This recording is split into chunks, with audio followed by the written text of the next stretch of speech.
অনেকে আবার বলে হুজুর, যখনই বলা হয় যে এটা বেদাত, এটা শিরিক, এটা কুফরি, তখন কিছু মানুষ বলে যে বাপরে বাপ, সারা দুনিয়ার হুজুরেরা বলতেছে, সারা দুনিয়ার আলেম ওলামা একদিকে, এখন উনি কোরআন হাদিস দিয়ে নতুন নতুন কথা বলে, ঠিক কিনা?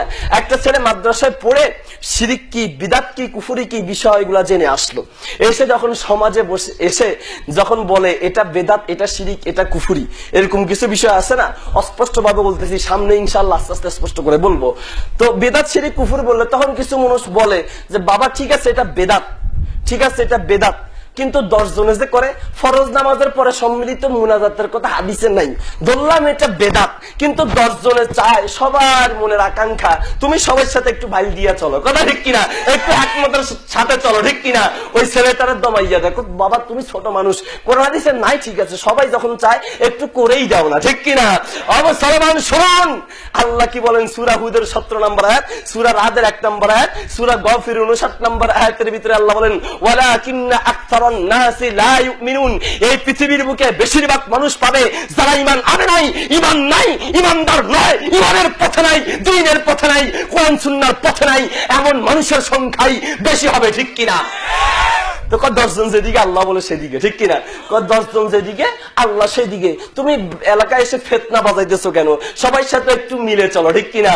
মুসলমান, আপনার এই সূত্র যদি মুহাম্মদুর রাসূলুল্লাহ সাল্লাল্লাহু আলাইহি ওয়াসাল্লাম মানতেন, আপনার পর্যন্ত ইসলাম আসতো না। রাসূল যদি ভাবতেন আমি দ্বীনের দাওয়াত দিচ্ছি, আমার পরিবারের লোক, আমার এলাকার লোক, আমার আত্মীয়, আমার স্বজন, আমার বন্ধুরা আমি রাসূলের বিরোধিতা করছে, আঘাতে আঘাতে জর্জরিত করছে, সাহাবায়ে কেরাম যদি চিন্তা করতেন হায় এই দ্বীনের দাওয়াত দেওয়ার কারণে ঘর ছাড়া হচ্ছে, ঘর বাড়ি ছাড়তে হচ্ছে, পাড়া প্রতিবেশী ছাড়তে হচ্ছে, এলাকা ছেড়ে দিতে হচ্ছে, দেশ ছাড়া হতে হচ্ছে, কেন এই বিরোধিতায় যাব? সবার সাথে ভাল দিয়ে চলি, সবাই যেদিকে আমরাও সেদিকে। যদি এই সূত্র তারা মানত, আপনার আমার পর্যন্ত ইসলাম আসতো? পিছনে সার কম পড়ছে নাকি? আসতো? সবাই জবাব দিবেন, সবাই, কেউ ঘুমানোর তালে থাকবেন না। আর বিড়ি খাওয়ার তখন একটু পরে খাইয়েন, পরে খাবেন না, পরে খাওয়া যায় যাবে?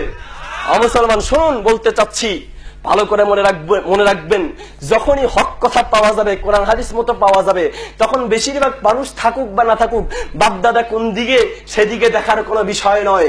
যেই কোনো কাজ করার ক্ষেত্রে অন্ধ অনুসরণ করা যাবে না।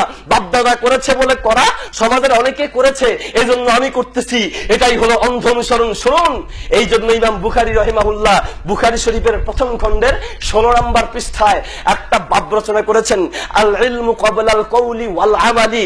যে কোনো কাজ করার আগে, যে কোনো কথা মুখ দিয়ে বের করার আগে তোমাকে দেখে নিতে হবে এই কাজটা, এই কথাটা বলা কোরআন হাদিস মতো বলা যাবে কি যাবে না, এই ইবাদতটা করা যাবে কি যাবে না, আগে জানতে হবে, ঠিক কিনা?